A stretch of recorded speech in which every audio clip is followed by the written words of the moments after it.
कहाँ तक पढ़ाया था? हाँ? अच्छा इलेक्ट्रिक फील्ड पढ़ा दिया था। अब पढ़ दूंगा तो गिर जाओगे। पूछ रहा हूँ कहाँ तक पढ़ाया था, इलेक्ट्रिक फील्ड बोल रहे हो। Electric field due to DC हो गया? Yes sir. आगे इलेक्ट्रिक फील्ड लाइंस।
चलो बात करें। Yes sir. विद्युत क्षेत्र रेखा। विद्युत क्षेत्र रेखा एक काल्पनिक रेखा होती है जो हमको दिखाई नहीं देती। अलग चीज, इट इज इमेजिनरी लाइंस। ठीक है। दूसरा, विद्युत क्षेत्र कहाँ से कहाँ निकलती है? विद्युत क्षेत्र पॉजिटिव से निकलती है, अनंत से निकलती है। जाती कहाँ है? निगेटिव में जाती है, अनंत पे जाती है। ठीक है। अच्छा, किसी भी इलेक्ट्रिक फील्ड के टेंजेंट बनाते हैं ना, किसी भी इलेक्ट्रिक फील्ड में हम टेंजेंट बनाते हैं, स्पर्श रेखा बनाते हैं, तो नेट इलेक्ट्रिक फील्ड की डायरेक्शन बताता है। जानते हो सब तो? अच्छा, तो क्या दो अलग अलग इलेक्ट्रिक फील्ड लाइन एक दूसरे को कट कर सकते हैं? कभी नहीं कर सकते। अगर कट करेंगे एक ही बिंदु पर दो इलेक्ट्रिक फील्ड की दिशा हो जाएगी, जो कि संभव नहीं है ना? कि संभव है नहीं है कि नहीं? ये सब कहानी है। आगे लिखते हैं, लिखो पहला। Electric field lines is an imaginary line. Electric field lines is an imaginary line originated from positive charge or infinity ऐसे लिखना था। Originated from positive charge or infinity and terminated to negative charge or infinity। ठीक है, लिख लेगी। लिखो आगे। कुछ लोग तो महान आत्म आए हैं, क्लास में नहीं बैठ के बाहर पढ़ रहे हैं। देखते हैं, टेस्ट हो गए तो उस दिन बताया जाएगा। क्या पता है इस क्लास में मैं कुछ नया चीज बोल दूं या कुछ ऐसा चीज बोल दूं जो उसको नहीं आता। एवरीथिंग इज पॉसिबल ना। और तनु कहाँ है? तनु क्यों नहीं आई है? अच्छा, पहला वाला क्लास नहीं करने करके नहीं आई है। कैसे? कौन सा पानी गिर गया था? कहाँ गिर गया था? अच्छा, इसलिए जाता वो ठंड में। अच्छा, क्या बोल रहा था मैं? हाँ, विद्युत क्षेत्र रेखा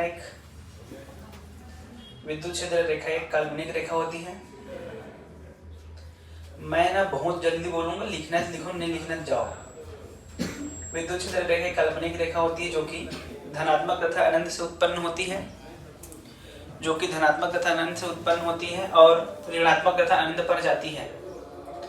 तथा ऋणात्मक तथा अनंत पर जाती है। Electric field lines is an imaginary line originated from positive charge और infinity and terminated to negative charge और इंफिनिटी।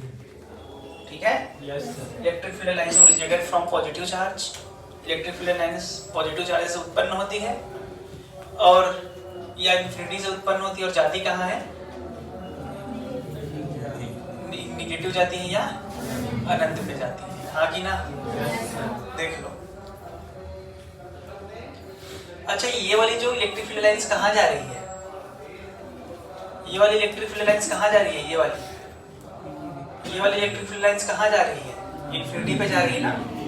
अच्छा, और ये सारी लाइन कहाँ जा रही है, नेगेटिव में। ये सारी लाइन कहाँ से आ रही है, अनंत से आ रही है ना।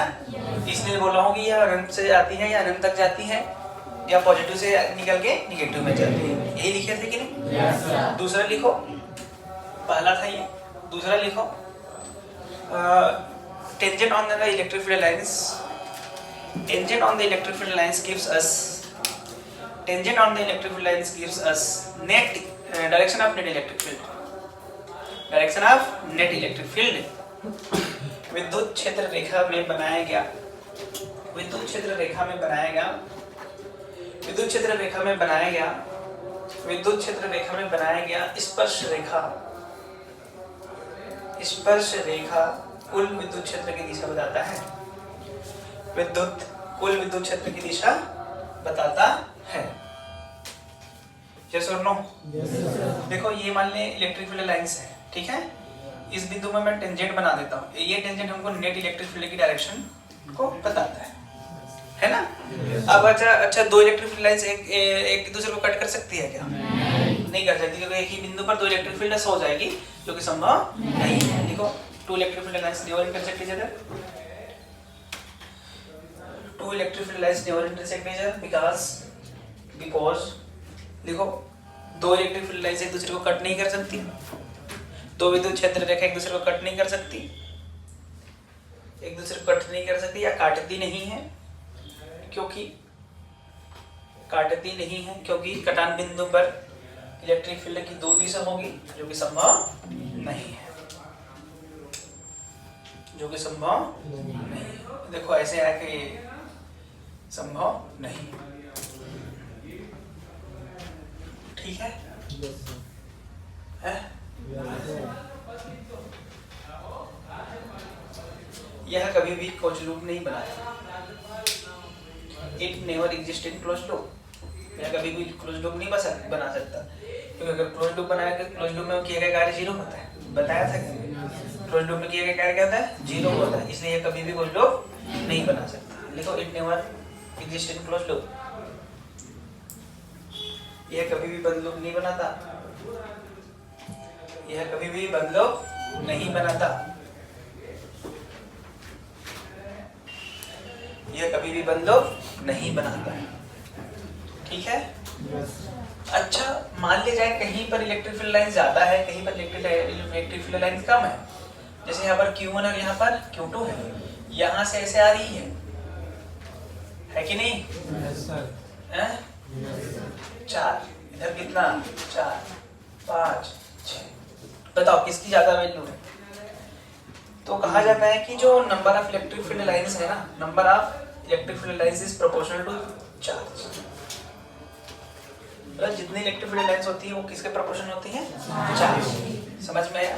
तो N1/N2 को हम क्या लिख सकते हैं, N1/N2 that is magnitude of charge ना, that is magnitude of charge. Magnitude of charge की बात हो रही है, तो कहने का मतलब ये है कि number of electric field lines proportional to the charge, magnitude of charge, magnitude of the विद्युत क्षेत्र रेखा की संख्या, अंग्रेजी वाले लिख लोगे ना, विद्युत क्षेत्र रेखा की संख्या,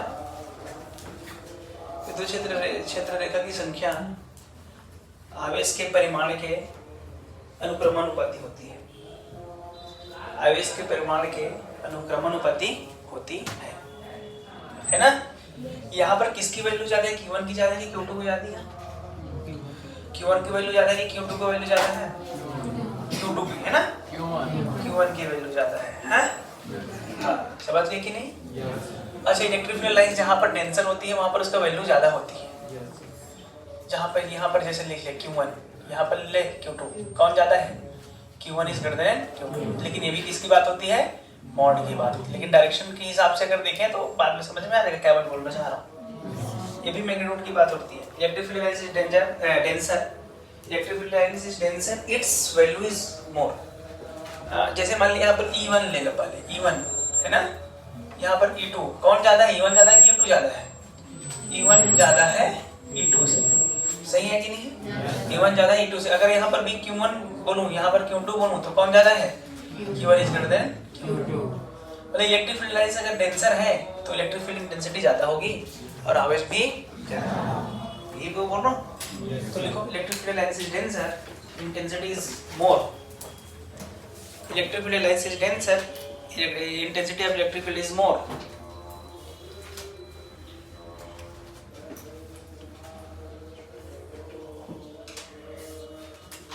Electric field lines is denser, its value is high बोलो या more बोलो, जो बोलना लिख लो, बस समझ में आना चाहिए, ज्यादा होती है ना।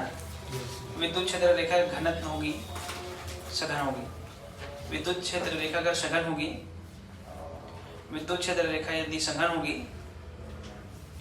विद्युत क्षेत्र रेखा अगर सघन होगी, विद्युत क्षेत्र रेखा अगर सघन होगी तो विद्युत क्षेत्र तीव्रता, विद्युत क्षेत्र तीव्रता ज्यादा, विद्युत क्षेत्र तीव्रता ज्यादा तथा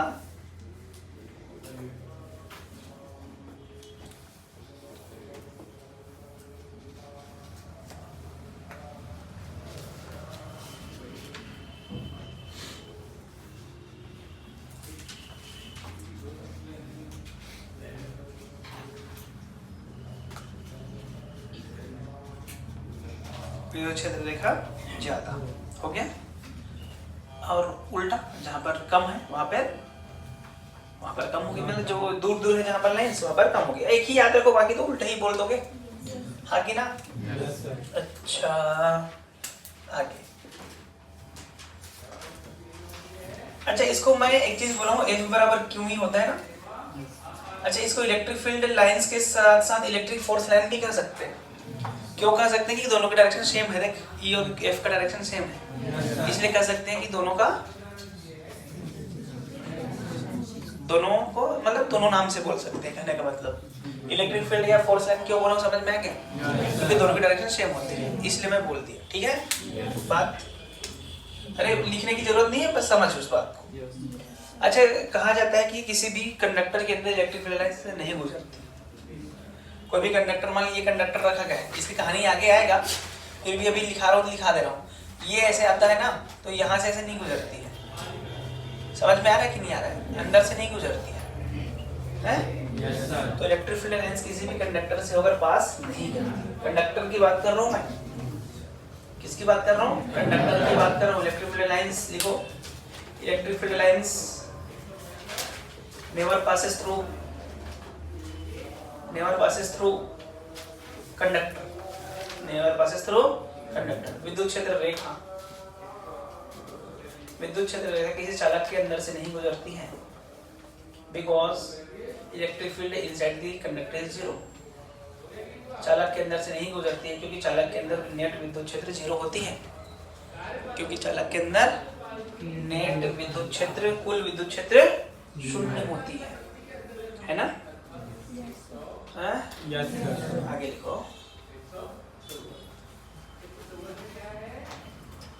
इलेक्ट्रिक फील्ड लाइंस एंटरिंग और exiting,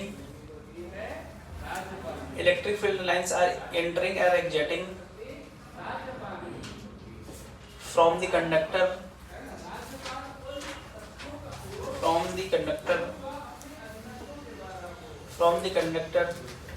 is perpendicular to the surface, किसी चालक पर विद्युत क्षेत्र का आना और जाना, किसी चालक पर विद्युत क्षेत्र रेखा का आना और जाना, किसी चालक पर विद्युत क्षेत्र रेखा का आना तथा जाना सतह के लंबवत होती है, सतह के लंबवत होती है, सतह की लंबवत होती है। ठीक है, अब जो डायग्राम जहाँ जहाँ बनाना है वहाँ बनाना। बन गया है? सब बन गया है? मिटा दिया जाए?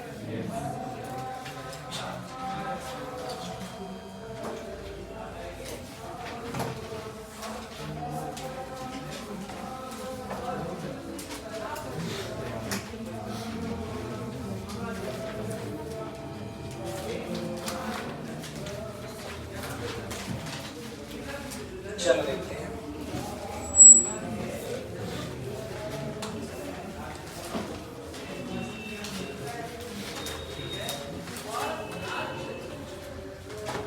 चलो ये Q1 है और ये क्या है Q2। बताओ किसकी वैल्यू ज्यादा है, Q1 ज्यादा कि Q2 ज्यादा है? एक झपट दूंगा गिर जाओगे। Q2 ज्यादा कि Q1 ज्यादा है? Q2 का मैग्नीट्यूड ज्यादा है ना? Q2 का क्या ज्यादा है? मैग्नीट्यूड। अगर ऐसे देखा जाए कौन ज्यादा है, Q1 ज्यादा कि Q2 ज्यादा? Q1 पॉजिटिव है देख, क्योंकि यहाँ से निकल रही है। और Q2 क्या है? नेगेटिव है। अच्छा नेगेटिव ज्यादा होगा कि पॉजिटिव ज्यादा होता है? ये एडवांस में आया था एक बार क्वेश्चन, दोनों ऑप्शन सही था वहाँ। तो ध्यान देना मैग्नीट्यूड के लिए ये देखा जाता है नंबर ऑफ लाइंस, लेकिन अगर चार्ज की बात करें तो हमको देखना पड़ेगा कौन पॉजिटिव कौन नेगेटिव है। ऐसे नहीं कह सकते हैं। समझ में आ रहा है कि नहीं आ रहा है? पक्का ना?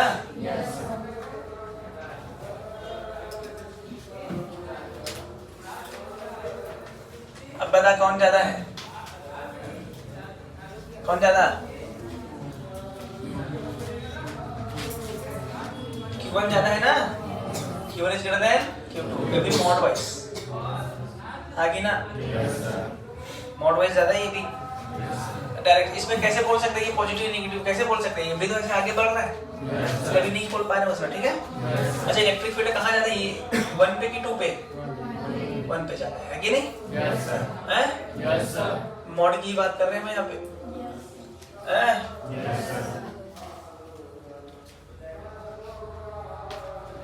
Which one is correct?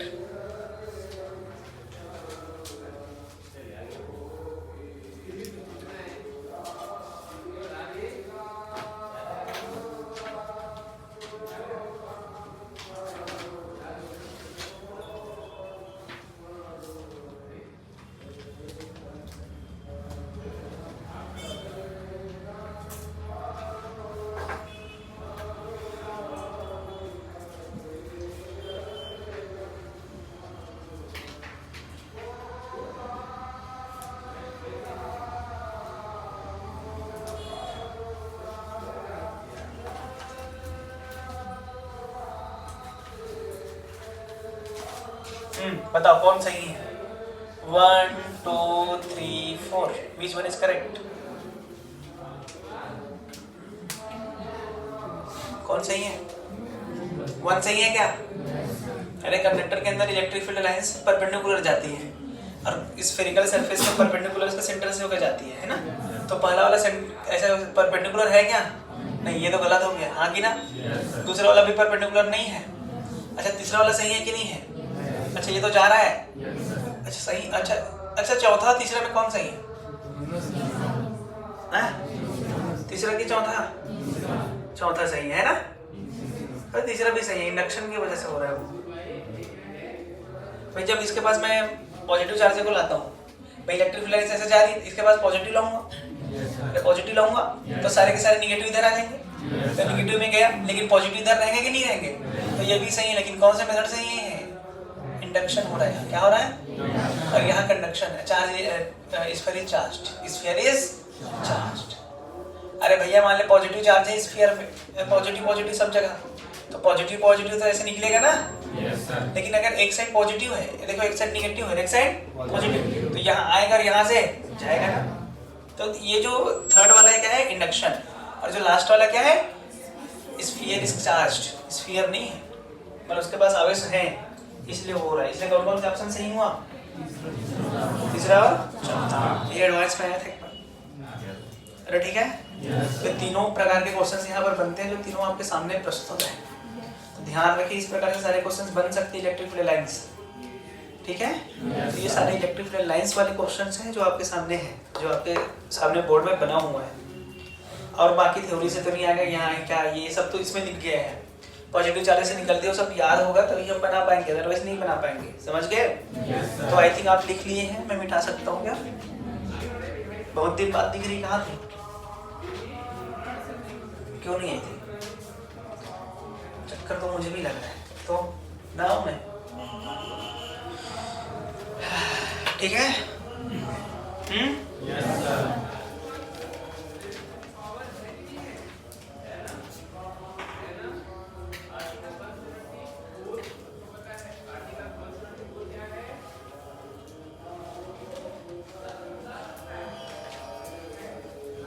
ठीक है क्या?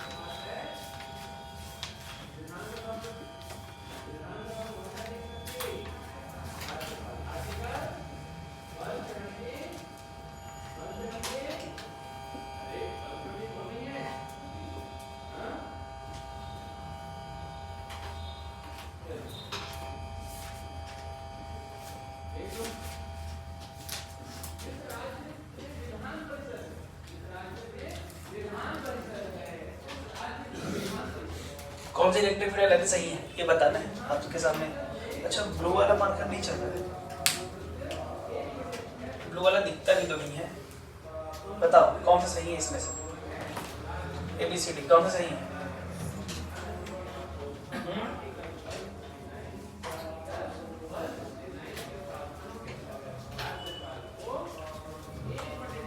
क्लोज लूप कौन नहीं बना रहा है? ये नहीं बना रहा क्लोज लूप, देख बना रहा है कि ये क्लोज लूप? जो क्लोज लूप नहीं बनाता वो सही है। समझ गए? देखिए यहाँ गोल बन गया, ये खुद मिला दिया, यहाँ पर भी बना हुआ है, तो जहाँ पर क्लोज लूप बनेगा वो गलत है। सही है कि नहीं? तो कौन सा ऑप्शन सही है? ठीक है। तो ऐसे भी क्वेश्चंस आते हैं, ध्यान रखें। तो कहने का मतलब है कि जो भी पॉइंट लिखाए गए सारे इंपॉर्टेंट पॉइंट है वो याद होनी चाहिए। वो याद होगा तो आपके सारे क्वेश्चंस बन जाएंगे, और वो याद नहीं होगा तो आप कंफ्यूजन में रहोगे, आंसर गलत मार के आओगे। बात क्लियर है कि नहीं है? yes, तो आगे बढ़ने की बात करते हैं। अगर हम बात करें अट्रैक्शन इलेक्ट्रिक फील्ड लाइंस को बनाना है, अट्रैक्शन इलेक्ट्रिक फील्ड लाइंस को बनाऊंगा तो किस प्रकार से बनेगा अट्रैक्शन इलेक्ट्रिक फील्ड लाइंस, उसकी बातें कर लेते हैं। ठीक है ना? अट्रैक्शन का मतलब होगा एक पॉजिटिव होगा एक निगेटिव होगा, तभी अट्रैक्शन होगा उसके बीच, हाँ कि ना? तो यहाँ से निकलेगी यहाँ जाएगी, यहाँ से निकलेगी यहाँ जाएगी, यहाँ से निकलेगी यहाँ जाएगी। बात क्लियर है कि नहीं है? तो यहाँ जो आएगी वो ऐसे भी तो आ सकती है कहीं से, हैं? यहाँ जाएगी वो कहीं भी तो जा सकती है, और ये कहाँ जा रही होगी? अनंत पे जा रही है, हमको नहीं पता चले अनंत पे जा रही है। ये अट्रैक्शन का कुछ इस प्रकार से ग्राफ बनता है। अट्रैक्शन का जो इलेक्ट्रिक फील्ड लाइंस ग्राफ नहीं, सॉरी, इलेक्ट्रिक फील्ड लाइंस ऐसे बनता है। अट्रैक्शंस की बात हुई है यहाँ पे। अगर मैं बात करूँ positive positive, positive positive means क्या होने वाला है? रिपल्शन। रिपल्शन का कुछ इस प्रकार से आते हैं, टकराते नहीं है, ऐसे सीधा चले जाते हैं, क्योंकि मुझे पता है कि वो आपस में मिलेंगे नहीं। क्यों नहीं मिल सकते? क्योंकि दोनों का नेचर क्या है? सेम है। समझ गए? नेचर सेम है और दोनों से इलेक्ट्रिक फील्ड लाइंस निकलती है, यहाँ से निकल के वहाँ के जाने की पॉसिबिलिटी है ही नहीं, है कि नहीं है? ये तो पहला चीज ये देखो, ऐसे मुड़ जाएंगे सारी इलेक्ट्रिक फील्ड लाइंस, ऐसे मुड़ जाती है यहाँ से, ठीक है भाई? और यहाँ से ऐसे निकल रही तो रही है, वो तो निकल ही नहीं है, उससे क्या लेना देना उसको कोई मतलब नहीं है। वो बाहर वाली की जो उसके तरफ आ रहे हैं उसको वो मोड़ देता है। समझ गए? ये रिपल्शंस की है, ऊपर वाला अट्रैक्शंस की, नीचे वाले रिपल्शंस की है। समझ में आया क्या? अच्छा, इलेक्ट्रिक फील्ड लाइंस के बारे में बता चुका था कि कौन एक समान है, कौन असमान है, कौन यूनिफॉर्म है, कौन नॉन यूनिफॉर्म है, थोड़ा सा बता चुका था मैं। अगर मैं बात करूं उसकी, तो ये वाली जो हमारा वो कैसे है वो बता दो मुझे। यूनिफॉर्म है कि नॉन यूनिफॉर्म है? यूनिफॉर्म है, डायरेक्शन भी सेम है, मैग्नीट्यूड भी सेम है। अच्छा, ये वाला यूनिफॉर्म है कि नॉन यूनिफॉर्म है? बोल, ये वाला यूनिफॉर्म है कि नॉन यूनिफॉर्म है? नॉन यूनिफॉर्म है, हाँ कि ना? क्योंकि डायरेक्शन तो सेम नजर आ रही है लेकिन दूर दूर है, वो मैग्नीट्यूड अलग अलग है। अगर मैं इस प्रकार से बात करूं तो ये इसका बोलो एक समान की असमान है? एक समान की असमान है? कौन से एंगल है तुझे एक समान दिख रहा है? अब डायरेक्शन अलग है, देख है मैग्नीट्यूड सेम है लेकिन डायरेक्शन अलग अलग है। अच्छा अगर मैं बात करूं इस प्रकार से तो ले ले मर ये क्या है एक समान की असमान एक समान है कि नहीं नॉन यूनिफॉर्म है कि नहीं। तो इस प्रकार से हमको विद्युत क्षेत्र रेखा के बारे में जानकारी हो गई। अब हम आज की एप्लीकेशन से बात करेंगे कि अब इस विद्युत क्षेत्र रेखा की एप्लीकेशंस क्या क्या है। ठीक है भाई कुछ और बताना है इसमें समझ गए होंगे थी लिखो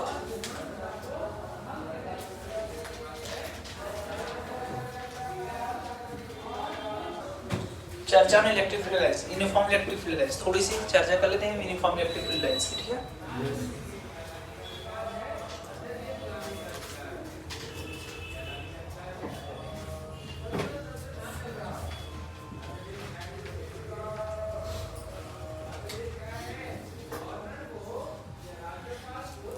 अच्छा इलेक्ट्रिक फील्ड लाइन्स में कोई चार्ज को रख देता है उस पर फोर्स लगता है कि नहीं लगता है।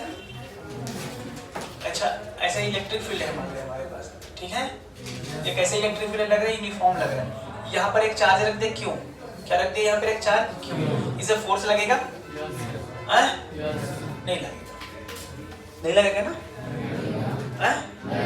किधर लगेगा in direction of electric field की opposite direction of electric field मतलब विद्युत क्षेत्र की दिशा में इसको विपरीत दिशा में हाँ कि ना अब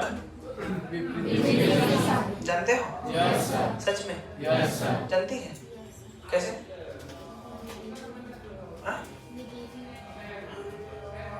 नेगेटिव है तो और पॉजिटिव है तो दिशा में। अच्छा इसमें फोर्स लगेगा हाँ कि ना और फोर्स लगेगा इधर और वो भी कितना लगेगा फोर्स कितना लगता है मुझे याद नहीं आ रहा कितना लगता है फोर्स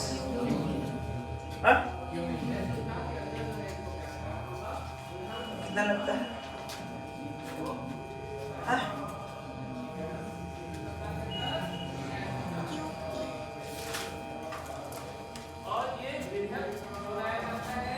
कितना लगता है नहीं लिखाया हूँ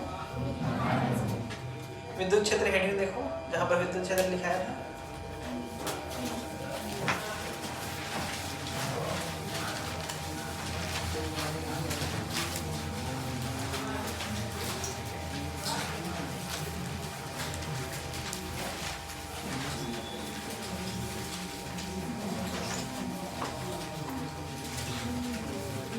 क्या कहीं वेक्टर क्वांटिटी होता है उसके नीचे लिखा होगा एक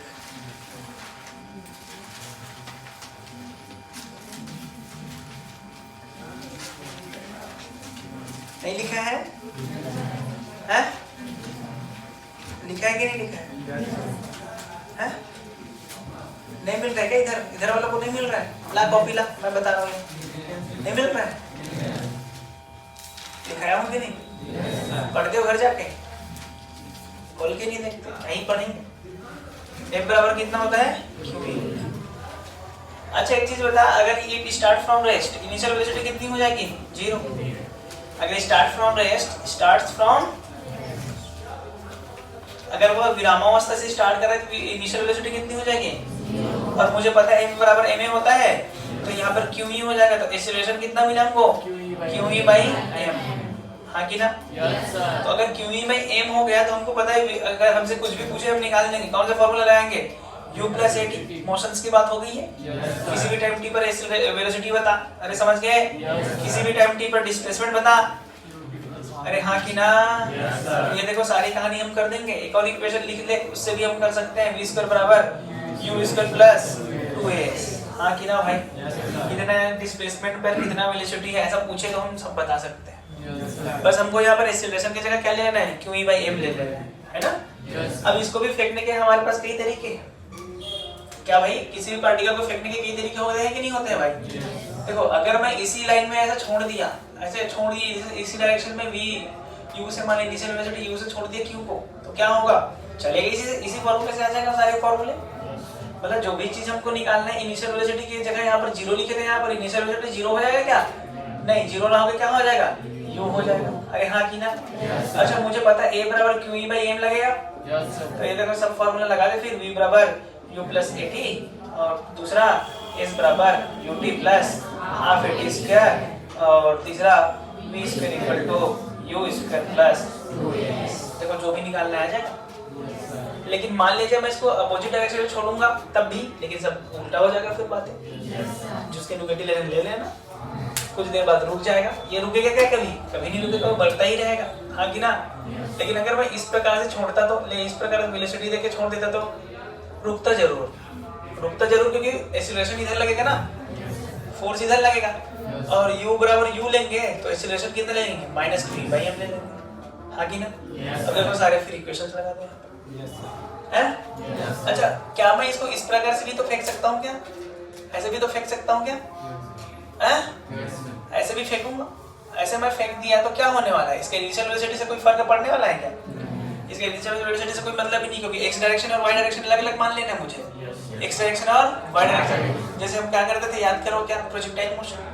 ये तिर्यक प्रोजेक्टाइल मोशन है, याद कर। प्रोजेक्टाइल मोशन ऐसे करते थे, ऐसे, और ये ऐसे होता था। अरे होता था कि नहीं होता था? जी इधर होता था, ये फिर ऐसे जाके बनता था ऐसे, याद है? तो बताओ अगर मैं इस प्रकार से छोड़ दिया तो इसमें कौन सा ग्राफ सही है? वो थोड़ा सा चर्चा का विषय होता है यहाँ, ठीक है? चलो, इलेक्ट्रिक फील्ड लाइंस की डायरेक्शन दिख रहा होगा तुमको, थोड़ा बहुत तो नजर आ गया होगा इलेक्ट्रिक फील्ड लाइंस कैसे बना हुआ है? अगर मान लीजिए मैं यहाँ पर माइनस चार्ज को फेंक दिया ऐसे, ठीक है भाई? तो माइनस चार्ज को फेंका तो कौन सा डायग्राम सही है वो बताना है आपको। अरे हाँ ना भाई, कौन सा डायग्राम सत्य है वो आपको बताना है, मतलब कौन सा कर्व सत्य है, ठीक है?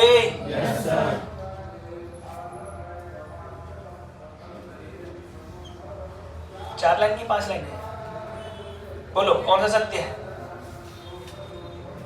नाम दे दूं? 1 2 3 4, बोलो कौन सा सत्य है? अरे 5, बोल कौन सा सत्य है?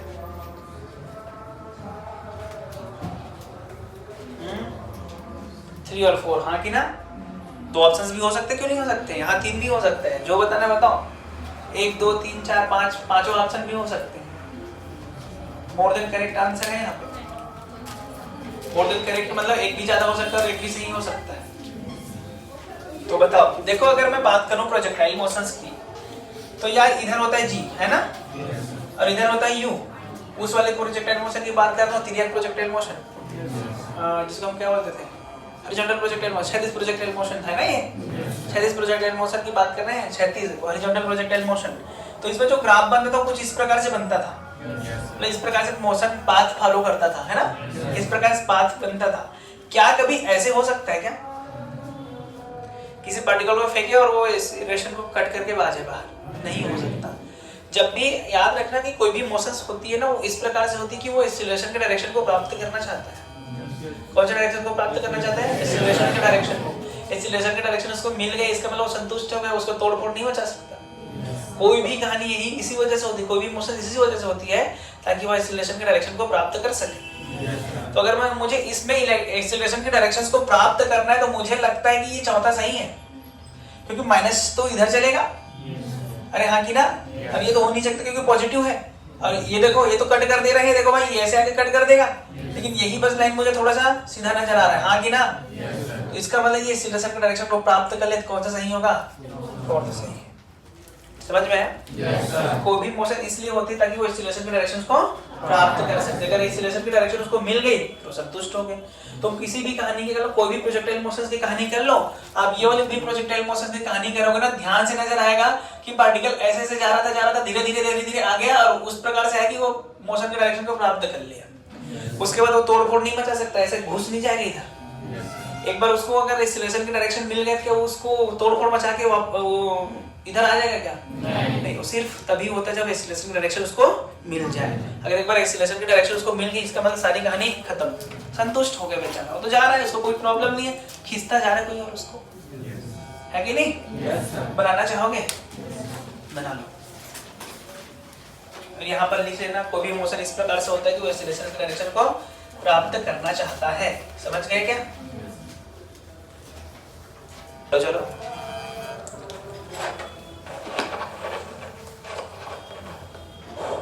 हाँ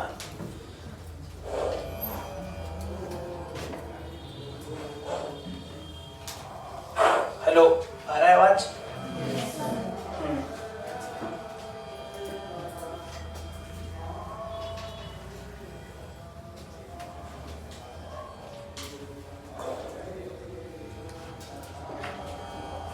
अच्छा, हमारा एम्पलीफायर रखा हुआ है ना, एम्पलीफायर, और 2 बॉक्स था उसमें, है ना? क्यों नहीं है? दोनों है, 2 टोक था ना बॉक्स, है ना? याद है 2? हाँ हाँ हाँ, छोटा छोटा है ना, सब हो गई ना, लगाया कि उधर उधर है?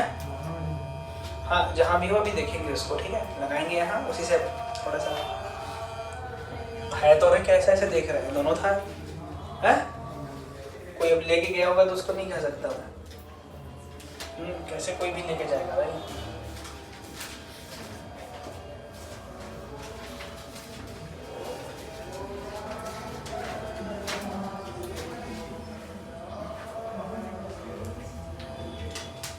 चलो बढ़िया है? Yes sir. अच्छा, उसका सब चीज है ना वहाँ पे, उसका डिब्बा वगैरह सब रखा है ना? हाँ तो होगा उसमें। चलो आगे लिखते हैं। एक चीज होता है बेटा सॉलिड एंगल। सुना सॉलिड एंगल के बारे में थोड़ा सा? सॉलिड एंगल बताया था मैं, घन कोण कहते हैं इसको। क्या कहते हैं इसको? घन कोण।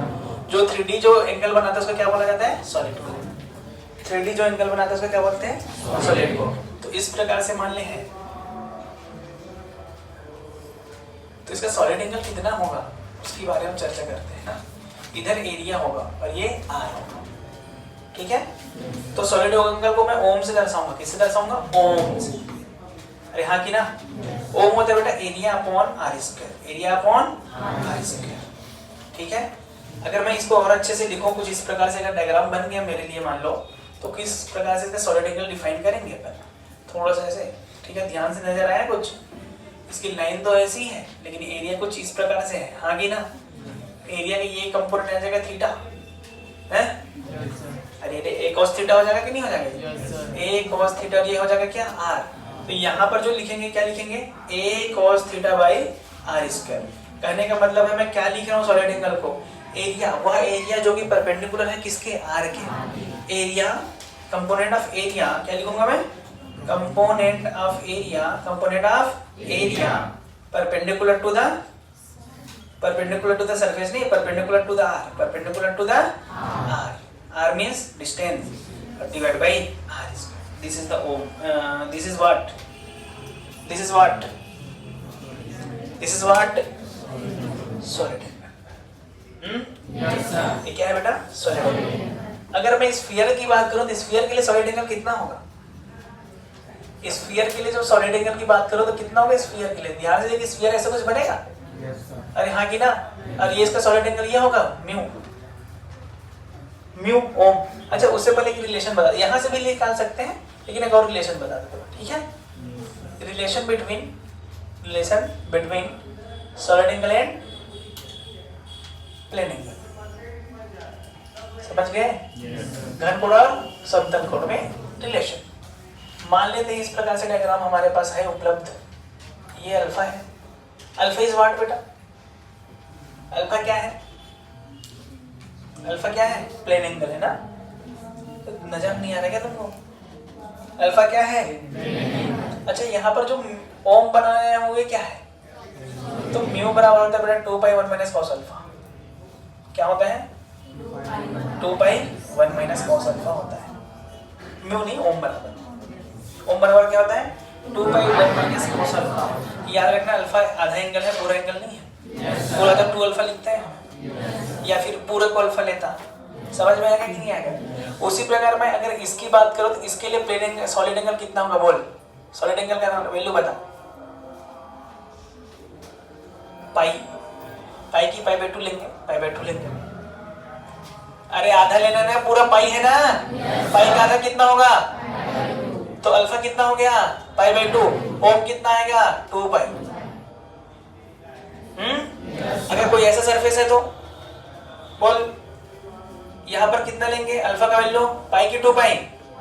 पाई। अरे पूरा 360 मतलब 2 पाई। तो यहाँ पर सॉलिड एंगल कितना आ जाएगा?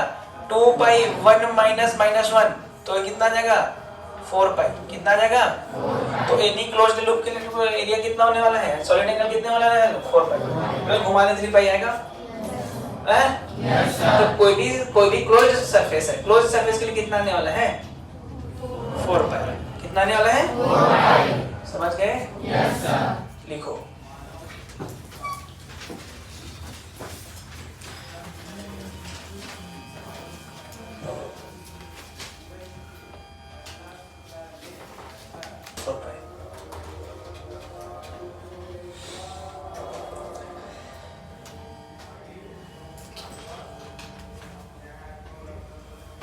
क्लियर है? मिटा दिया जाए हैं? हाँ, हिडन नानो इलेक्ट्रिक फ्लक्स। एक चैप्टर कंप्लीट हो गया बेटा, दूसरा चैप्टर चालू करो इलेक्ट्रिक फ्लक्स, ठीक है? फिर तीसरा चैप्टर चालू करूंगा पोटेंशियल, चौथा चैप्टर चालू करूंगा कैपेसिटर। इस प्रकार से इलेक्ट्रोस्टैटिक वर्क खत्म हो गया, जिसमें हम इलेक्ट्रिक फील्ड की बात करते हैं। अब इलेक्ट्रिक फील्ड लाइंस की बात करेंगे। लिखो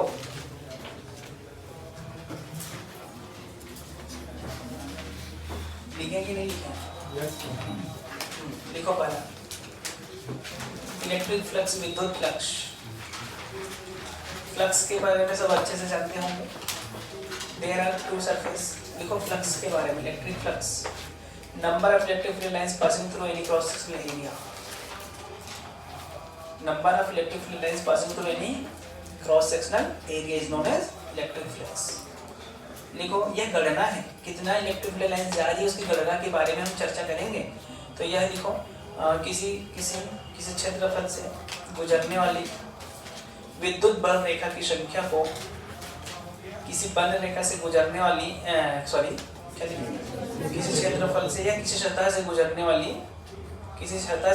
वाली विद्युत क्षेत्र रेखा की संख्या को विद्युत फ्लक्स कहते हैं। विद्युत क्षेत्र रेखा की संख्या को विद्युत फ्लक्स कहते हैं। If electric field is E and small elemental area is ds, if electric field is E and small क्या elemental area is ds, then phi is equal to E dot ds। अरे हाँ कि ना? यदि विद्युत क्षेत्र E तथा छोटा तत्व तथा अल्पांश यदि विद्युत क्षेत्र E तथा अल्पांश ds, अल्पांश क्षेत्रफल ds हो तो phi बराबर E डॉट ds होता है। phi बराबर E डॉट ds होता है। आगे अगर मैं इसको आगे बढ़ाऊं ना तो phi बराबर मेरे पास आ जाता है बेटा E ds cos थीटा। क्या आ जाता है? E ds cos theta. हाँ कि ना? अच्छा, E ds का मतलब cos थीटा जानते हो, एंगल बिटवीन। अच्छा, सबके बारे में बता देता हूँ। E इज द विद्युत क्षेत्र। क्या है? विद्युत क्षेत्र है। और ds क्या है? ds क्या है? क्षेत्रफल है। क्या है? क्षेत्रफल। अल्पांश क्षेत्रफल है, आगे बात करेंगे, है ना? एरिया है। और cos थीटा, थीटा क्या है बेटा? Angle between E and ds। E and ds। अच्छा, क्षेत्रफल के बारे में बात कर चुके हैं क्या? क्षेत्रफल वेक्टर क्वांटिटी होती है, क्षेत्रफल विद्युत सदिश राशि होती है। क्षेत्रफल सदिश राशि होती है। हमारे पास दो प्रकार के सतह पाए जाते हैं, एक ओपन, एक closed. Square and circle is the open and sphere and cube other is the closed. इस बारे में बात हो चुकी थी। और एरिया की डायरेक्शन हमेशा परपेंडिकुलर टू द सरफेस लेना है। यह इनसाइड भी हो सकता है, आउटसाइड भी हो सकता है, लेकिन आप एक बार जो डायरेक्शन मान ले वही लेना है। ऐसा मैं एक बार बात कर चुका हूँ। आई थिंक मुझे ऐसा थोड़ा सा समझ आ रहा है, या ये मुझे याद आ रहा है, कर सकता हूँ मैं ऐसा कि मैं एक बार ऐसे बात कर चुका हूँ। मैं कब किया था ये भी मैं बता सकता हूँ। बता दूँ? जब थर्मल फिजिक्स चालू किया था वहाँ पर एरिया के बारे में आया था। तो एरिया के बारे में आते एरिया बताया था ये होता है। अरे यार, फिर से बताऊँ मैं? क्या लिख रहे हो तुम? क्या लिख रहे हो? क्या पूछा मैं? क्या पूछा? नोट्स बनाना है? बोल, अभी भेज देता हूँ मैं। हो गए कोर्स कंप्लीट। नोट्स की कमी थोड़ी है, कहीं से भी मिल जाएगा नोट्स। बोल रहा हूँ तो समझ ले पहले। क्या बोला मैं? एरिया वेक्टर पढ़ा चुका हूँ कि नहीं पढ़ा चुका हूँ? बताऊँ और नहीं बताने की जरूरत है ना? ठीक है, एरिया वेक्टर के बारे में नहीं बता दो। Area is the vector quantity.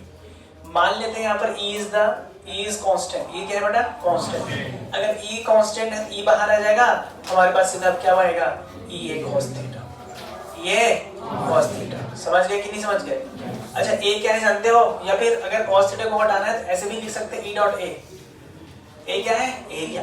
और ये क्या है? Small area. क्या है ये? Small area. और यहाँ पर A क्या है? एरिया।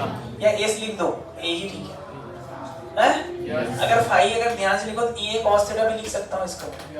देखो यहाँ मैग्नीट्यूड के बारे में चर्चा हो गई है, यहाँ पर वेक्टर फॉर्म में लिखा गया है। तो देखो अगर E कांस्टेंट है तो ये लगा सकते हैं, अगर E कांस्टेंट नहीं है तो ये नहीं लगा सकते। वो फॉर्मूला पे हमको जाना पड़ेगा, इंटीग्रेशन करना पड़ेगा। इसलिए बोला जाता है इनली closed loop integral summation of is the. समझ गए कि नहीं? तो आगे बात करेंगे उसके बारे में। समझ गए यहाँ तक? अच्छा, इसके यूनिट के बारे में थोड़ा सा चर्चा करते हैं। तो यूनिट के बारे में अगर हम बात करें तो इसका यूनिट होता है न्यूटन पर कूलम। इसका न्यूटन पर कूलम इसका होता है मीटर स्क्वायर। तो इसी का क्या हो जाएगा? न्यूटन मीटर स्क्वायर पर कूलम। अच्छा, इसको कुछ हम खाते हैं, क्या कहते हैं?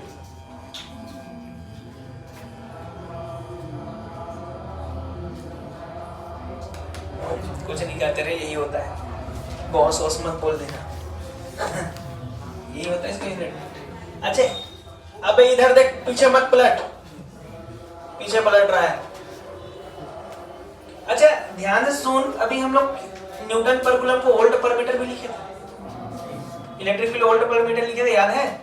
तो अगर मैं ध्यान से लिखूं तो ये वोल्ट मीटर भी है इसका। वोल्ट पर मीटर, मीटर इसको ने मीटर को मारा, ऊपर बचा मीटर, वोल्ट मीटर। ये माइनस नहीं है, बेस है। तो इसका एक और यूनिट क्या आ गया? Volt meter. समझ गए? या फिर न्यूटन मीटर स्क्वायर पर कूलम या वोल्ट मीटर, ये इसका यूनिट है। ठीक है भाई? किसका यूनिट है ये? विद्युत फ्लक्स। किससे दर्शाते हैं? फाई से। अच्छा, ये कैसी राशि है? स्केलर है कि वेक्टर है? स्केलर है। कैसा राशि है ये? स्केलर। कैसा राशि है बेटा? स्केलर। स्केलर मतलब क्या होता है? अदिश राशि है। कैसी राशि है ये? अदिश। तो ये प्लस माइनस हो सकती है क्या? यस, ये प्लस भी हो सकती है और माइनस भी हो सकती है। अरे समझ गए? पॉजिटिव भी हो सकती है और निगेटिव। अच्छा, जनरली हम मानते हैं कि अगर इलेक्ट्रिक फ्लक्स लाइन आ रही है, एंटरिंग कर रही है, क्या कर रही है? एंटर कर रही है, तो उसको हम क्या लेते हैं? निगेटिव। और अगर आउट हो रही है उसको हम क्या लेते हैं? जनरली। लेकिन जरूरी नहीं है ऐसा ही हो, तो तेरे पर डिपेंड करता है ना तुम एरिया वेक्टर किधर माने हो। लेकिन जनरली ऐसे ही लिया जाता है। समझ में आया? अगर इलेक्ट्रिक फील्ड लाइंस क्या, इलेक्ट्रिक फील्ड लाइंस अगर एंटर कर रहा है, क्या कर रहा है? एंटर, तो उसको क्या ले लेंगे? पॉजिटिव। अगर एग्जिट कर रहा है क्या लेंगे? नेगेटिव। जनरली ऐसा ही लेते हैं, लेकिन तुम्हारी मर्जी, जो लेना ले ले। समझ गए? अच्छा, फ्लक्स के बारे में थोड़ा सा चर्चा करें। Find out flux. क्या? Find out flux. अरे समझ गए? When electric field is 2i cap plus 3j cap minus 4k cap and area is 2 metre square. कितना है? Placed 2 metre square. प्लेस्ड पहला xy प्लेन। कौन सा प्लेन? xy। दूसरा yz और तीसरा zx। ठीक है? तीनों बताना है आपको। तो मुझे एक चीज तो मिल गया, इलेक्ट्रिक फील्ड तो हमको दिया ही गया है। इलेक्ट्रिक फील्ड में कोई डाउट है क्या हमको? अबे कुछ डाउट नहीं, इलेक्ट्रिक फील्ड तो दिया ही है। E बराबर क्या दिया है? 2i plus 3j minus 4k। अच्छा, अगर मैं फर्स्ट की बात करूं, xy प्लेन कुछ इस तरीके से नजर आएगा मुझे। यही तो है xy प्लेन, ये y है और ये x है। तो अगर मैं इसके एरिया वेक्टर की बात करूं तो एरिया वेक्टर बाहर नजर आ रहा है मुझे, और बाहर नजर आ रहा है। इसका अगर एरिया की बात करूं तो एरिया मुझे मिला बेटा 2k कैप। एरिया कितना मिला मुझे? 2k cap. अब हमको पता है फाई बराबर E डॉट A होता है। फाई बराबर E डॉट A। देख, डॉट प्रोडक्ट में i को i के साथ, j को j के साथ, k को k के साथ किया जाता है। अगर मैं इसका करूंगा, देख ये 0 ये 0, ये बचेगा 4 × 2 कितना? -8। अबे माइनस की कोई सिग्निफिकेंट नहीं होती माइनस की। अच्छा, इसका मतलब कैसे एंटर हो रहा है? क्या एंटर हो रहा है? ठीक है, तो फाई कितना आ गया बेटा? न्यूटन मीटर स्क्वायर पर कूलम। कितना आ गया? 8। फाइव मैं मॉड लेना तो 8 लिख देना सीधा सीधा, समझ गए। अगर मैं दूसरे की बात करूँ तो कौन से प्लेन की बात कर रहा हूँ, वाईजेड। अच्छा वाईजेड प्लेन कैसे नजर आएगा हमको, कुछ इस प्रकार से नजर आएगा। वाईजेड प्लेन मुझे लगता है कि मुझे ऐसा नजर आएगा, तुमको पता नहीं कौन सा नजर आएगा, ऐसे नजर आएगा कुछ। तो इसका इधर होगा एरिया वेक्टर, एरिया की कौन सा डायरेक्शन में है, आई। इसका मतलब क्या लिखूंगा, 2j कैप आई तो आई कैप। तो फाइव क्या मिलेगा हमको, देख आई को के साथ j को के साथ देखो के साथ, तो क्या मिलेगा 2 × 2 4 न्यूटन मीटर स्क्वायर पर कूलम, है ना। या वोल्टमीटर लिख दो, ज्यादा अच्छा लगता है वोल्टमीटर लिखना। अगर हम बात करें तीसरा तो कहाँ रखा है, इस प्रकार से रखा है, कौन से प्लेन में रखा है, कौन से प्लेन में रखा है,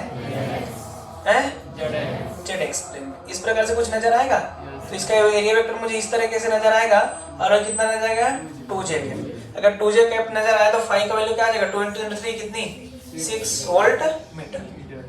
समझ में आ गया क्या। इस प्रकार से सॉल्व करना होता है। देखो अलग अलग डायरेक्शंस के अलग अलग निकाल चुके हैं, क्योंकि एरिया हमेशा परपेंडिकुलर टू द सरफेस होती है कि नहीं होती है। और डॉट प्रोडक्ट में आई को आई के साथ जे को जे के साथ आपके को के साथ ही किया जाता है, जानते हो नहीं जानते हो। इस प्रकार से बनाना है, ठीक है भाई।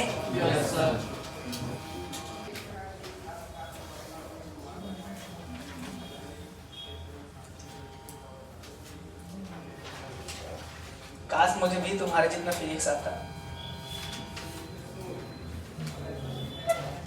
मुझे तो कुछ नहीं आता, कितना आता है उतना पढ़ा देता हूँ, उतना भी नहीं पढ़ाता। चलो ई बराबर ले लो 2 4 1 4 3, क्या ले लो 1 4 3, क्या ले लो रे, ए ले लो 1 4 3 2, क्या ले लो 1 4 3 2। अरे हाँ कि ना, बताओ फ्लक्स कितना होगा।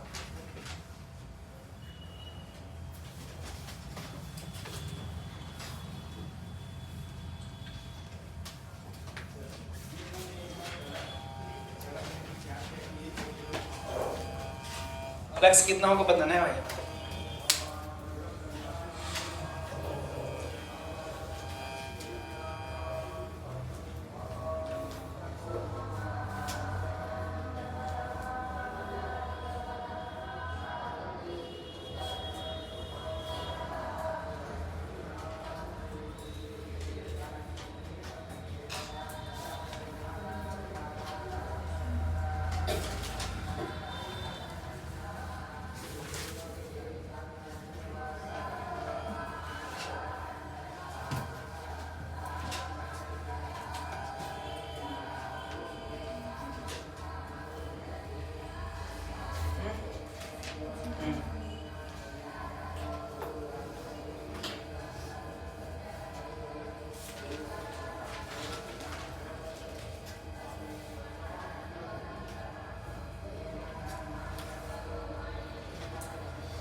अच्छा तो फाइव में ऐसा कर्व क्यों बना दी है,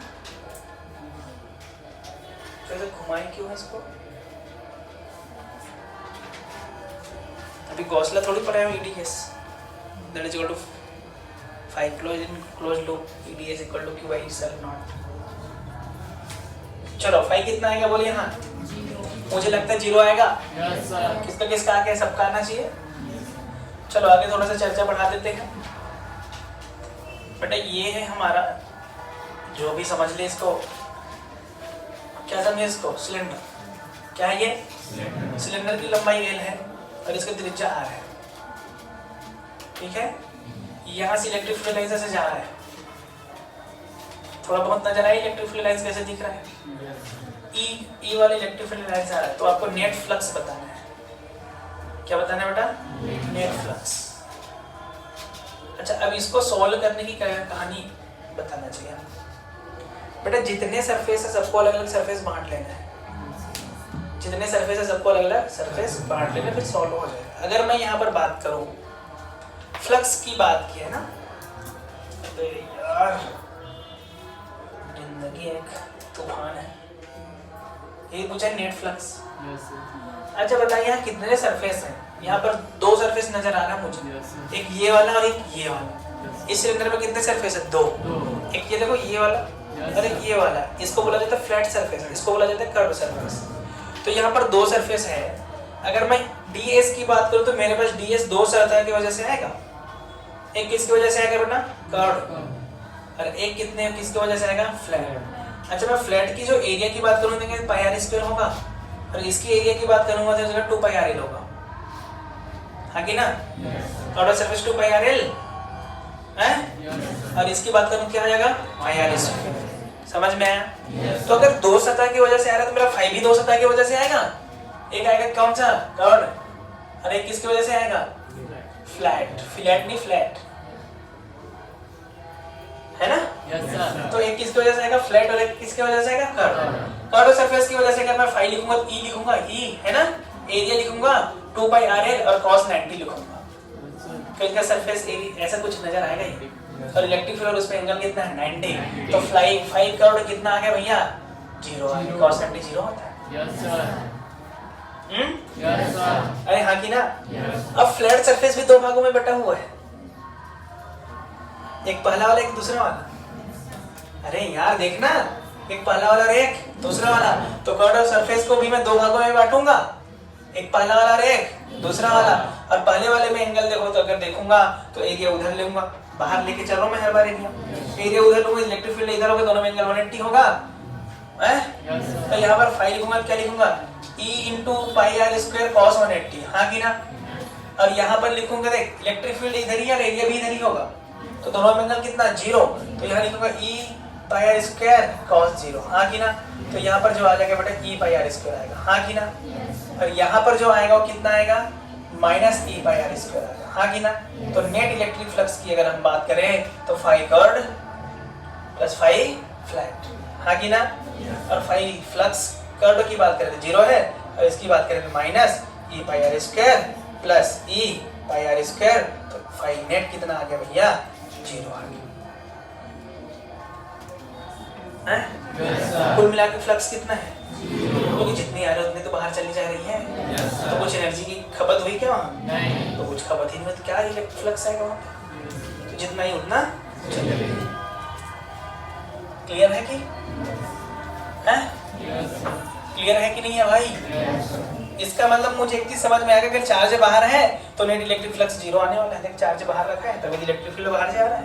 Yes, sir. भाई कोई भी चार्ज यहाँ पर रखा है, मान लेते हैं यहाँ पर चार्ज रखा है, यहाँ पर सरफेस रखा है, तो बताए यहाँ पर नेट इलेक्ट्रिक फील्ड कितनी होगी? नेट इलेक्ट्रिक फ्लक्स कितनी होगी? तो नेट इलेक्ट्रिक फ्लक्स कितनी होगी भैया? 0 होगी। चाहे तुम आधा करके रखो चाहे बड़ा करके रखो, सब में कितना आने वाला है? 0 आने वाला है, क्योंकि चार्ज कहाँ है? बाहर। चार्ज बाहर है तो हमेशा नेट इलेक्ट्रिक फ्लक्स कितना होने वाला है भैया? 0 होगा। Yes, sir. तो फ्लक्स यहाँ पर भी कितना होने वाला है? 0 होने वाला है। क्लियर है कि नहीं है? Yes. कोई भी सतह आप रख लो, ट्रायंगल रखना है, ये रख ले, ये रख ले, त्रिभुज, बाहुभुज, जो भी बहुभुज रखना है, बाहुबली भी रख दे, रखना है जो भी रखना है रख दे। तो सब रखने की वजह से अगर चार्ज बाहर में है तो उसकी वजह से इलेक्ट्रिक फ्लक्स कितने होने वाला है? जो क्योंकि जितना है उतना ही जाएगा। Yes, sir. तो अगर एक सरफेस के बारे में बात करूं तो भाई मुझे तो पता है कि टोटल 0 होगा, लेकिन एक सरफेस की बात करूं तो एक सरफेस की वजह से 0 होगा क्या? नहीं, कुछ आएगा। आगे दूसरी वजह से क्या है? और दोनों एक दूसरे को क्या कर दिए? 0 कर दिया है कि नहीं? Yes, तो sir. इस प्रकार से होती है। अगर चार्ज बाहर में अगर नेट इलेक्ट्रिक फ्लक्स कितनी होने वाली है? नेट 0, लेकिन एक करोड़ की वजह से कितनी होगी? नहीं होगी 0। कितनी होगी वो एक निकाल सकते हैं। Yes, sir. बात करें आगे कि रुक जाऊं? रुक जाऊं? चलो रुक जाता हूं। तो तू भी रुक जाता बस। Find out electric flux through curved surface. बेटा इसके कर्व्ड सरफेस से कितने इलेक्ट्रिक फ्लक्स पास हो रही है वो बताना है आपको, ठीक है? हैं? चलो फाइंड आउट। ये पूछा गया हमसे, इसकी रेडियस कितनी है? r है। ये हमसे पूछा गया बेटा, ठीक है? Yes, sir. फाइंड आउट पूछा गया, मतलब कर्व सरफेस से कितना जाए। कर्व मतलब वक्री सतह, इस प्रकार की सतह और एक फ्लैट सरफेस है ना। हम जानते हैं, क्या जानते हैं कि हम जानते हैं कि टोटल फ्लक्स कितना होने वाला है, 0 होने वाला है। भाई नेट फ्लक्स कितना होता है भैया, 0 होता है नेट फ्लक्स। क्या तो यहाँ पर दो भागों में बांटेंगे, कर्व्ड सरफेस होगा, एक फ्लैट सरफेस होगा, है कि नहीं है? तो कर्व्ड सरफेस का किसके बराबर हो जाएगा बेटा, फ्लैट सरफेस के बराबर होगा भाई, है कि ना, वही माइनस में होगा, माइनस। अच्छा फ्लैट सरफेस का बता दे पहले। फ्लैट सरफेस अगर मैं देखूं ध्यान से, इलेक्ट्रिक फील्ड ऐसे जा रही है तो देख इलेक्ट्रिक फील्ड इधर जा रही है कि नहीं आ रही है, और एरिया भी इधर ही होगा। तो कितना आ जाएगा 5 flat E into pi r square, हाँ कि ना, E पाई आर स्क्वायर।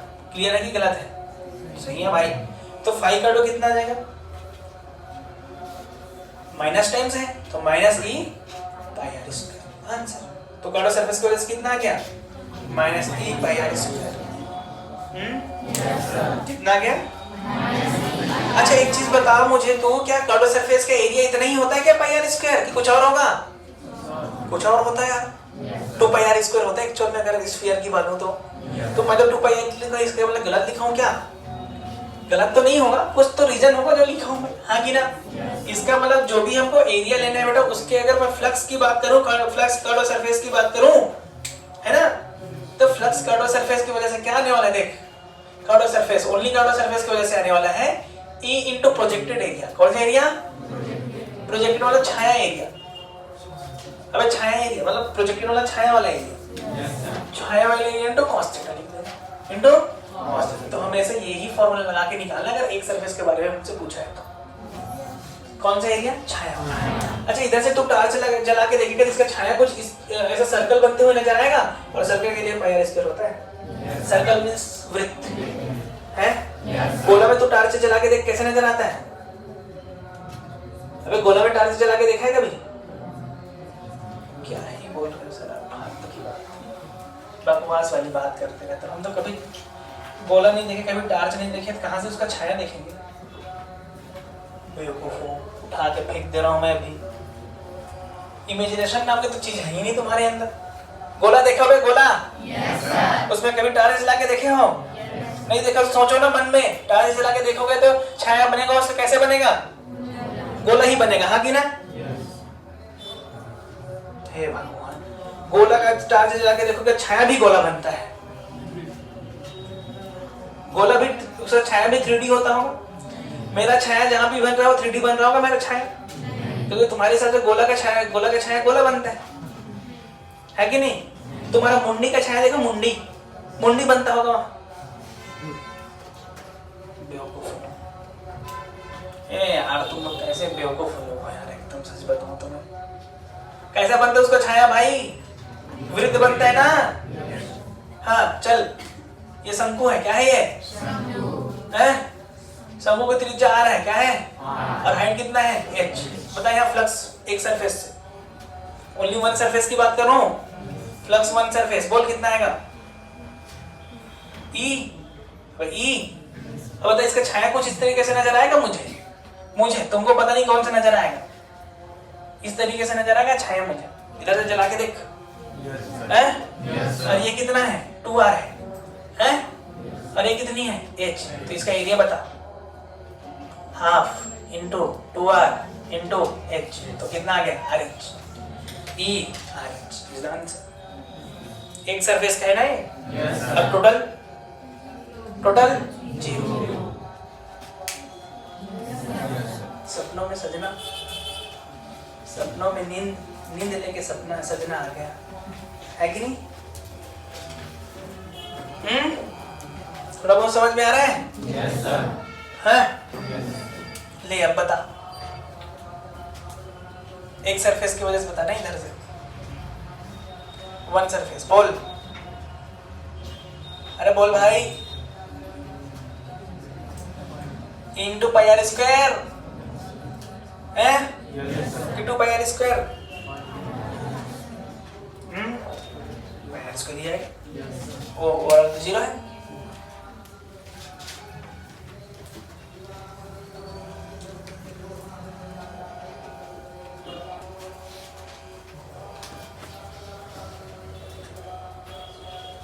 ठीक है भाई। अच्छा एक चीज, कुछ नहीं बोला मैं तो ठीक है यहाँ तक। चलो मान लेते चार्ज अंदर रखा है, कहाँ रखा है? अब हमको फ्लक्स बताना है। तो चार्ज अंदर कैसे आएगा? इलेक्ट्रिक फील्ड लाइंस, हाँ कि नो, यस और नो। तो फाई क्या होगा भाई? ईडीएस, अरे हाँ कि ना, ईडीएस कॉस थीटा। ई का वैल्यू कितना है? बोल, क्यू का आर डिस्टेंस में कितना होता है? के क्यू बाई आर स्क्वायर है, तो 1/4 pi epsilon naught Q by r square. अबे के का वैल्यू लिख दिया 1/4 पाई एप्सिलॉन नॉट। अच्छा डीएस कितना होगा एरिया इसका? 4 पाई आर स्क्वायर। अरे हाँ कि ना, कॉस का वैल्यू कितना है? 0 डिग्री। अबे दोनों एंगल देख, एरिया भी उधर ही होता है ना प्रभु, इलेक्ट्रिक फील्ड उधर ही है ना। एंगल कितना हुआ? काटा छाटा करके आ जाएगा। बोल क्यू अपॉन एप्सिलॉन। इसी को हम गॉस लॉ कह देते हैं। गॉस ने एक नियम दे दिया, in any closed loop charge placed in any closed loop then electric flux will be 1/epsilon naught times of charge inside। तो यहाँ से मैं गॉस लॉ दे दूं। गॉस लॉ कह दिया कि फाई जो होता है एनी क्लोज्ड लूप के लिए जो होता है वो होता है बेटा Q in upon epsilon not होता है। कितना होता है? Q in upon epsilon not. ये क्या आ गया? गॉस लॉ, फ्लक्स है। अच्छा मान लीजिए मैं इस सरफेस का फ्लक्स लिखूंगा, क्या लिखूंगा? Q1 minus Q2 Q3 minus Q4। बोल क्या लिखूं?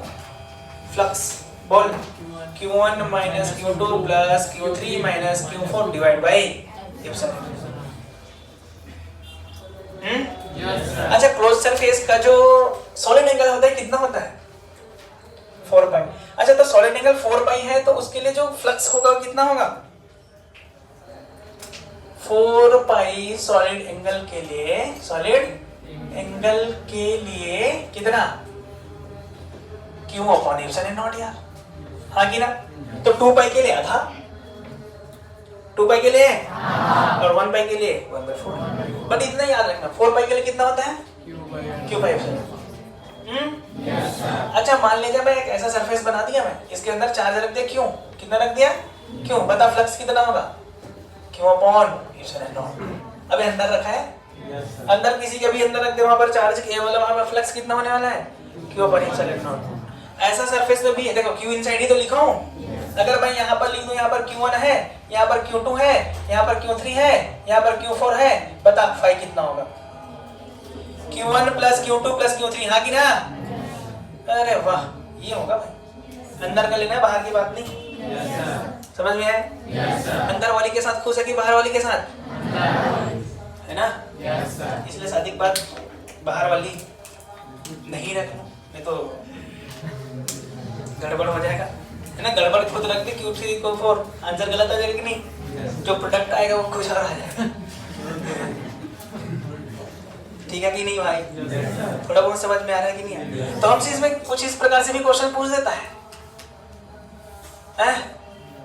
ये पूछेगा, मान ले जाए कि भाई यहाँ से ये है ना, ये जो एंगल बना रहा है ये, इसका बस बता फाई कितना होगा जब चार्ज क्यों है? ये आर है, कितना ये आर। इसकी डिस्टेंस ले लेता हूँ मैं, x ले लेता हूँ, कितना ले लो? अब बताइए इस सरफेस से जाने वाली फ्लक्स बताओ कितनी होगी? तो मुझे तो पता है अगर मैं टोटल बोलूंगा तो total Q upon epsilon not जाएगा, हैं? और 4 पाई में इतना जाता है, 4 पाई में इतना, तो एक में कितना था? Q upon epsilon not into 4 पाई एक में। लेकिन एक थोड़ी है, यहाँ तो वो कुछ और है एंगल। तो यहाँ पर वो एंगल कितना है? देखिए अल्फा मान ले, हैं? तो क्या लिखूंगा? 2 पाई 1 माइनस कॉस अल्फा, हाँ कि ना। तो कितना फ्लक्स आया उस सरफेस से? फाई बराबर Q upon epsilon not common ले लिया मैं, हैं? बचा क्या? 1 अपॉन, अरे हाँ ना भाई, 1/4 पाई, अरे यार इनटू कितना? 2 पाई 1 माइनस कॉस अल्फा का वैल्यू बता। कॉस अल्फा का वैल्यू होगा r बाई नहीं x by under root r square plus x square, इतना आएगा भाई। तो फाई कितना आ गया हमारे पास? Q upon epsilon naught 1 minus 1/2 1 minus 1/2। अरे 1/2 आएगा ना, देखिए सर, तो 1/2 लिख दो सीधा, 1 में 1/2 गया minus x/2 under root r square plus x। इतना फ्लक्स आएगा उस सरफेस से, हैं? अगर आधा होता तो l/2 रख दो, x का वैल्यू आधा होता तो x का वैल्यू कितना रख देंगे, l/2 रख देंगे, या r के फॉर्म में r/2 रख दो, जो दिए हो रख देना। इतनी फ्लक्स आएगी उसमें। ये क्वेश्चन टफ हो गया, जेई का क्वेश्चन है ये, इतना टफ नहीं आएगा, डोंट वरी। क्लियर है क्या गॉस लॉ?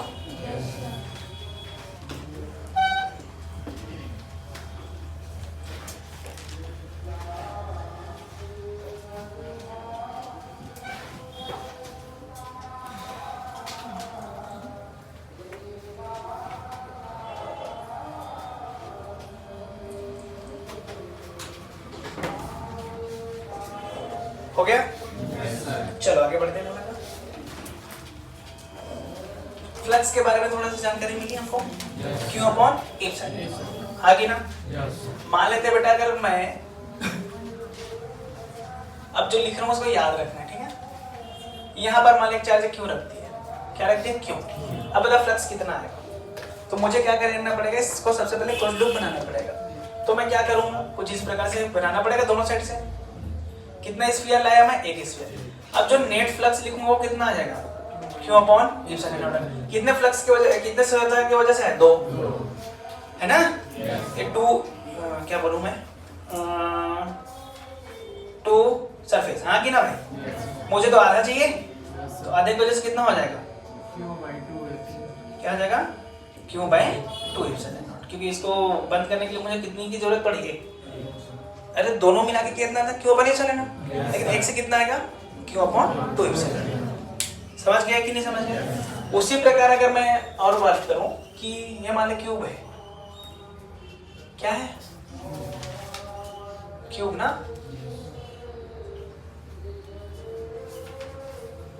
यहां पर एक चार्ज रखा है यहां पे, तो इसको बंद करने के लिए मुझे एक क्यूब की और जरूरत पड़ेगी।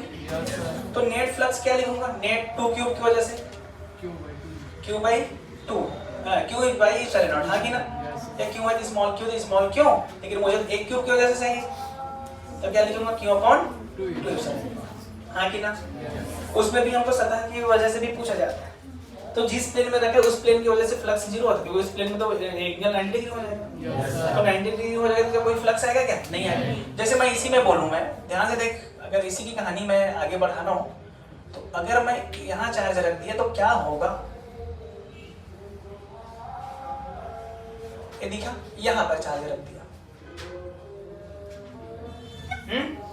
तो सतह का नाम 1 2 3 4 5 और अंदर, एक अंदर है ना, 6।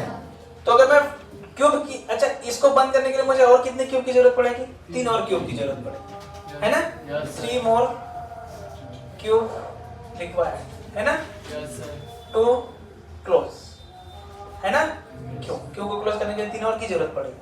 तो अगर मैं क्यूब 4 क्यूब की वजह से बोलूं तो कितना आएगा, Q/एप्सिलॉन नॉट आएगा, है ना। लेकिन मैं 1 की वजह से बोलूं तो कितना आ जाएगा, Q/4 एप्सिलॉन नॉट। सही है क्या?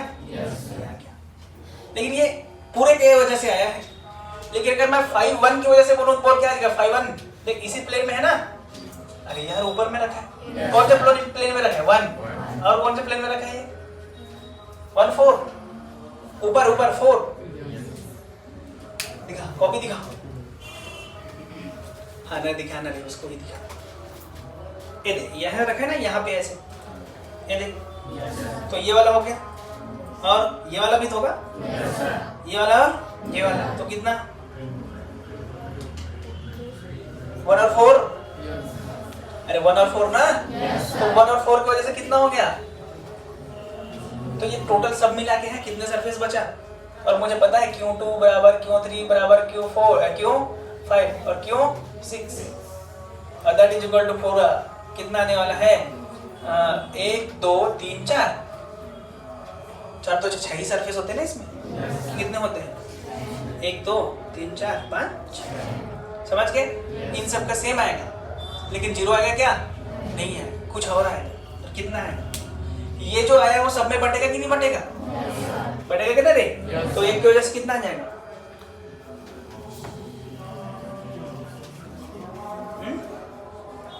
क्या? 16 16 1 2 3 4, अरे 4 है ना, तो एक की वजह से कितना आ जाएगा? क्यों अपॉन 16 एप्सिलॉन नॉट है। तो 2 की वजह से, सब की वजह से कितना आ गया?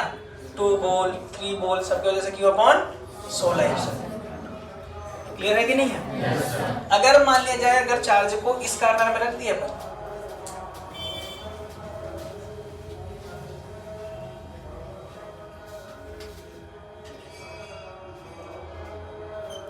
चल यहां रख दूं, एक कॉर्नर में रख दिया, नाम दे देता हूं 1 2 3 4 5 और अंदर वाला 6। बता इसको बंद करने के लिए क्या चीज की जरूरत पड़ेगी? इसको बंद करने के लिए 7 मोर क्यूब रिक्वायर्ड।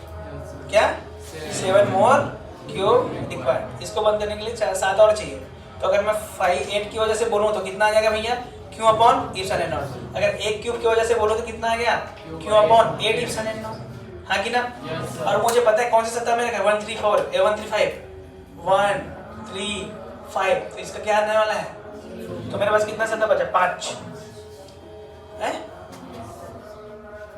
क्या हो गया? 5 कहाँ से बचेगा भाई? 3 बचेगा ना। 5 कैसे बच गया था? 3 ही बचेगा ना। कौन कौन से बचेगा? 2 4 6 और इसकी वजह से सेम आएगा है ना। और क्यूब बाई 3 है तो क्यूब बाई 3 कितना होगा? Q upon 24 epsilon. क्लियर है कि नहीं है? ऐसे निकालना है। याद रखना है ये सब चीज को। क्यूब के यहाँ है कितना, क्यूब का यहाँ है कितना, क्यूब का यहाँ है कितना, पूरा क्यूब का कितना, एक सरफेस का कितना। देखो ये पूरा क्यूब का है, ये भी ये एक सरफेस सतह का, एक सतह से, ये पूरा क्यूब है वो एक सतह से है कि नहीं है? Yes sir. ऐसे ही करना है।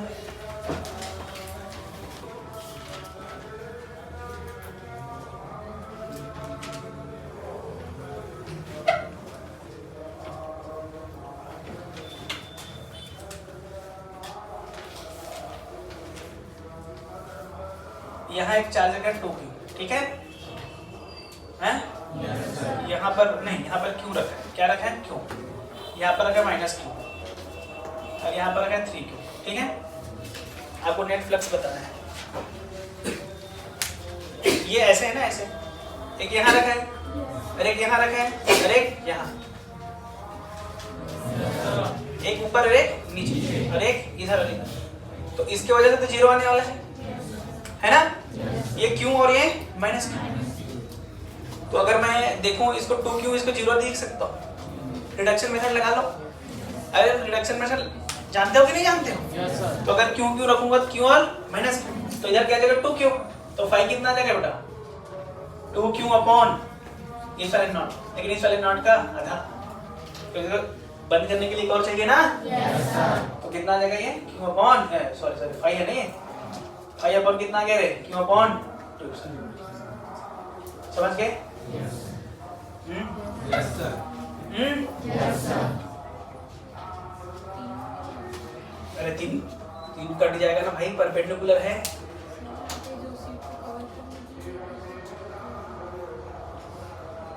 सौ रखें 100। उस सरफेस की वजह से निकालना, उस सरफेस, एक ही सरफेस दिया, एक ही सरफेस। एक सरफेस यहाँ पर है, यहाँ पर चार्ज है। इसको बंद करने के लिए 1 2 3 4 पूरा बंद करके क्यूब बना देगी। बन गया, ठीक है। लेकिन एक सरफेस की वजह से चाहिए ना मुझे, वो पूछा गया है। ठीक है कि नहीं? चले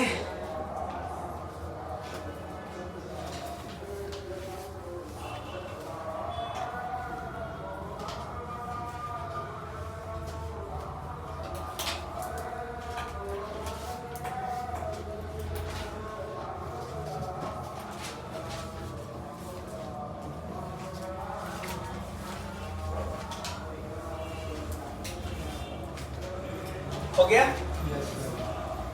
एप्लीकेशन ही चल रहा है, एप्लीकेशन ऑफ गॉस लॉ। देखो भाई, एप्लीकेशन ऑफ गॉस लॉ का डेरिवेशन कराने की मुझे मतलब हो ऐसा नहीं लग रहा है। सबसे पहले इसका निकालते हैं, किसका निकालते हैं? इनफाइनाइट वायर की वजह से, वो तो निकाल चुके हैं अपन। गॉस लॉ के एप्लीकेशन में पहला electric field due to infinite wire, जानते हो कि नहीं? इनफाइनाइट वायर तो सुने ही होंगे यार, ऐसा प्लस प्लस ले लो तो इसका इलेक्ट्रिक फील्ड इधर इधर होगा, इधर होगा। बोल इसका वजह से कितना आया था formula? 2k lambda by D, यही आया था। अरे डी डिस्टेंस पे यही आया था। अगर उस फॉर्म में लिखना दिए भी लिख सकते हैं, देख 1/4 epsilon not lambda upon 2 pi epsilon not into D. आगे ना r लिखना है, r डिस्टेंस है, r लिख लिया, कोई बड़ी बात है क्या? अबे ये तो याद होगा, पहले ही करा चुका हूं मैं। अच्छा, इसका ग्राफ कैसे बनेगा? E प्रोपोर्शनल टू 1/r है, तो इसका ग्राफ कैसे बनेगा? कुछ इस तरीके से बनेगा, हैं? अरे हाँ ना भाई, ये वाले साथ का ग्राफ बन गया। कैसे आया? वही बना, लूप बनाएंगे कर्व सरफेस की वजह से, इस की वजह से समझ गए कि नहीं? आएगा वही। फिर इनफाइनाइट सीट जानते हो? सीट, अरे बात हो गई यही सीट के बारे में हमारी, इस प्रकार से ऐसे बनाते थे। चल भी नहीं रहा है, कैसे मार कर है। चलो यहाँ प्लस प्लस है, क्या है? Plus plus. तो यहाँ से r दूरी पर हमको निकालना है इलेक्ट्रिक फील्ड कितना होगा। तो जब हम यहाँ पर निकालना है इलेक्ट्रिक फील्ड आता है सिग्मा अपॉन 2 एप्सिलॉन नॉट, कितना आता है? Sigma upon 2 epsilon not, constant आता है। कोई क्या आता है? कांस्टेंट। अगर मैं इसका ग्राफ बनाऊं कैसे बनेगा? समझे? Constant sigma upon 2 epsilon not आता है। अरे याद ही होगा। तीसरा होता है इनफाइनाइट मोटी सीट, मोटी, थोड़ी सी सीट मोटी होगी इस प्रकार से। ये पन्ना था, ये कॉपी हो गया, है ना? अरे हाँ ना भाई, इस प्रकार की सीट होगी। अरे ठीक है भाई, इस प्रकार से मोटी सीट, समझ गया कि नहीं? यहाँ से r दूरी पर निकलेंगे, मोटी इनफाइनाइट सीट। इसके लिए जो आता है बेटा, वो आता है सिग्मा अपॉन एप्सिलॉन नॉट। कितना आता है इसके लिए? Sigma upon epsilon. कितना आता है? Sigma upon. फिर स्फीयर्स की बात करें। अच्छा, इसका भी ग्राफ बना दे। इसका भी ग्राफ कैसे बनेगा? बनेगा तो ऐसे ही बनेगा, एक इधर बनेगा और एक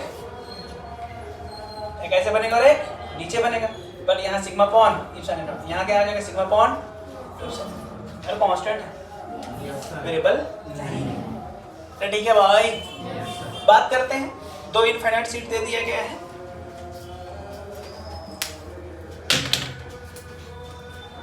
चलो, ये एक इनफाइनाइट सीट है और एक ये इनफाइनाइट सीट है बेटा, ठीक है? ये माइनस सिग्मा और ये सिग्मा। तो मुझे बताना है 3 जगह पर 1 2 3 पे कितना होगा, क्या? Electric field. क्या बताना है? Electric field at 1। चलो 1 की बात कर ले। ये माइनस की वजह से इसकी तरफ होगा सिग्मा अपॉन 2 एप्सिलॉन नॉट, हाँ कि ना? प्लस की वजह से इधर दूर होगा, क्या? Sigma upon 2 epsilon not. कुल मिला के कितना होने वाला है? समझ गए? अगर मैं दूसरा की बात करूं तो प्लस की वजह से इधर, अरे हाँ कि ना? माइनस की वजह से भी इधर, तो कुल मिला के कितना आ जाएगा? Sigma upon 2 epsilon not plus sigma upon 2 epsilon not. कुल मिला के कितना? Sigma upon epsilon. और अगर मैं तीसरे भी बात करूं तो वो भी कितना आने वाला है? 0, क्योंकि एक इधर आएगा माइनस की वजह से और एक प्लस की वजह से इधर आ जाएगा। कुल मिला के क्या आ गया? 0। समझ गए? एक से ज्यादा भी हम कर सकते हैं, 3, 1 2 3। अब यहाँ बता, तीनों की वजह से आराम से बता सकते हैं। अरे सिग्मा माइनस सिग्मा सिग्मा, अरे जो लेने ले ले, बता देंगे कि नहीं बता देंगे? 1 2 3 4। अबे जो पूछ, जहाँ पर कुछ बता दूंगा, है कि नहीं है? बता दोगे कि नहीं बता दोगे? आपको होमवर्क 1 2 3 4 पे करके आना है आपको। आसान है कि नहीं है? सब समाप्त करें क्या? चलो फिर मिलते हैं बहुत जल्द।